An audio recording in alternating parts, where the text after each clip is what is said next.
यहाँ बीते वहाँ रहा परम आनंद। मुनि से फिर होकर विदा चले भानुकुल चंद। मारा मगमाही विदा असुर को अतुल पराक्रम धारी था। भय भीत देवगण थे जिससे सुनिए को संकटकारी था। आगे सरभंग मुनीश्वर का आश्रम चलते आया है। मुनिवर ने शुभ दर्शन पाकर हो मुदित प्रभु का गुण गाया है। फिर कहा प्रतीक्षा करना था मुद्दत से प्रभु के दर्शन की। इच्छा है ये सद्गति होवे स्वामी के सन्मुख स्तन की। योगाग्नि प्रवृत्त कर मुनि ने प्रभु के समीप तन आन किया। करुणासागर ने मुनिवर को निर्धाम मुखवा सुखद का दास दिया। मन में एक ढेर हड्डियों का रघुवर ने देखा पड़ा हुआ। ऋषियों से कहा स्वभाव क्या है विस्मय लग इनको बड़ा हुआ। मुनि बोले सुनिए दीन बंधु हम यहाँ दूसरा दुख पाते हैं। निश्चर दिन रहे हम लोगों को आकर यहाँ त्रास दिखाते हैं। ऋषि मुनि अनेक किए भक्षण जो लीन भजन में थे हरि के। ये ढेर लगे हैं उनकी हड्डी ठटरी और पिंजर के। सिंहनाद कर कोप से का सुनो मुनि वृंद। निर्भयता से पति में सब विहारो स्वछंद। ये सत्य प्रतिज्ञा है मेरी तू भार नितांत उतारूंगा। रजनीचर चाहो को चुन चुन कर बल विक्रम को संगारू का। आगे मिले सुतीक्षण मुनि प्रभु की माया माथे। अविरल भक्ति प्रदान करे उसको किया स्नात। फिर आगे चल कर गए कुंभज मुनि के आश्रम। उनकी अनुमति से किया पंचवटी में वास। बहती थी गोदावरी था पुनीत स्थान। पर्णवर्ती पर्णकुटी निर्माण कर रहे तहाँ सुखधाम। जब से रघुनायक ने आकर उसे पंचवटी में वास किया। मुनियों ने निर्भय होने का अपने मन में विश्वास किया। रावण की भगनी सुपन का विचरणित पंचवटी आई। श्री रघुवर की सुंदरता लकमोहित ही मन में ललचाई। निश्चर कुल विपन कुठार भई मति हीना नारी होती है। लड़खट सुरदल की कुटिलता अब बीज विपत्ति का बोती है। आकर रघुपति से कहा मैं क्या ही सुंदर नारी हूँ। मुझ जैसे तुम ही सुंदर हो इसलिए हुई बलिहारी हूँ।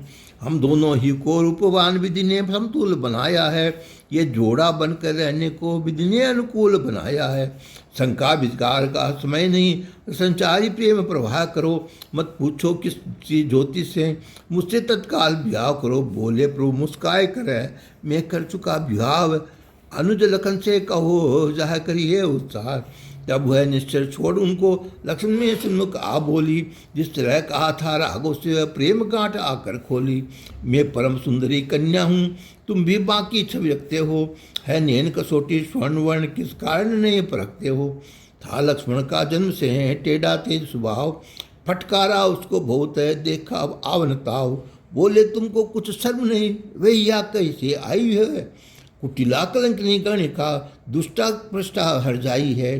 जो अविवाहित है तब तो माता पिता से कहा जाकर कर देंगी अन्वेषण कोई उपयुक्त पुरुष तेरे खातिर। हो चुका अगर संबंध कहीं उचित करे सेवापति की। तो संध विचरना योग नहीं राम राह दुख दे ये दुर्गति की। विद्वा है कुल रीत रीत व्रत नियम परमहित कारक है। उसका भी अवलंबन करना अब भवसागर का उद्धारक है। जो नारी निरंकुश फिरती है वे कुल को दाग लगाती है। व्यभिचारी दोष से दूषित हो ये लोक अंत में जाती है। सुनकर इस उपदेश को जल बुन गई शरीर। काम विवश व्याकुल हुई राह नमन में धीर। सोचा मन में यदि सीता का भक्षण कर लूँ तो काम बने। नारी बीन हो जाने से निश्चय मेरा पति राम बने। उसका स्वभाव अति कोमल है और अद्वितीय सुंदरता ही है। योग नहीं बर करने की कर्कश कठोर है उसका भाई। ये दूर विचार को दृढ़ करके विकराल भेष को धारण कर चपटी सीता की ओर जो बैठी थी कुछ आसन पर। लक्ष्मण जी ने कोप कर जा पकड़ी तत्काल। दुराचार ये देख कर ये लोचन लाल। थे काल रूपो सुभक्त लखन वध कर देने को तो तोर ही किया। लेकिन रघुवर ने आंखों से संकेत ने कुछ और किया। समझा इशारा राम का काटे नाक और कान। भागी कुटिला निश्चरी होकर लो लुहान। बोले तब राम मुदित होकर वाजिब थी इसकी सजा ही। फिर नहीं कर सकेगी ऐसी अश्लील याचना और कहीं। नारी का वध कुछ अंशों में वाजिब नावाजिब समझा जाता है। आवश्यकता बिना क्षत्रिय नहीं इन पर हाथ उठाता है। पंचवटी के निकट ही था असुरों का वास, शूर्पणखा दौड़ी गई रोती उनके पास। खरदूषण तिसरा 3 असुर जो शूर्पणखा के भाई थे, वे वीर अतुल बलशाली थे, सुरसंतों के दुखदाई थे। रो रो कर उनसे कष्ट ने नटी ने सब हाल का फरियाद करी। तो राजकुमार ने मुझ पर बिन कारण ये बेबात करी। 14,000 निश्चर लेकर वे पंचवटी पर चढ़ाए। धनहासी रामचंद्र ने तब बल विक्रम अपना दिखलाए। छोड़ा लक्ष्मण को डेरे पर सीता की रक्षा करने को, लेकर को दंड प्रचंड चले उन असुरों का वध करने को। बाणों की वर्षा ऐसी की मानो टिड़ी दल आया था। सरी सते नभे मंडल में तुम और अंधेरा छाया था।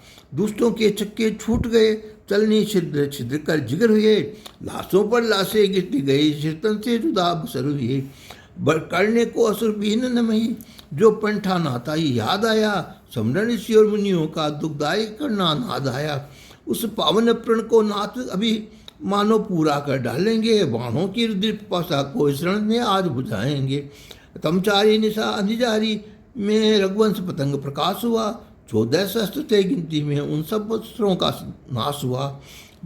वाणी को आंधी ने अंधा कर डाला था असुरों का दल। दिल भर खाली थी जगह नहीं, इसलिए भागना था मुश्किल। बचा न बाकी एक भी, रहे दुष्ट सब खेत। नदी रुद्र की बह चली, होकर गिरे अचेत। खरदूषण तिचाद सब रण में आए काम। जगन्नायक के बेर का हुआ वही परिणाम। सिया सहित अहिराज तब आए प्रभु के पास। सुरगुण बरसाने लगे, न में सुमन सुवास।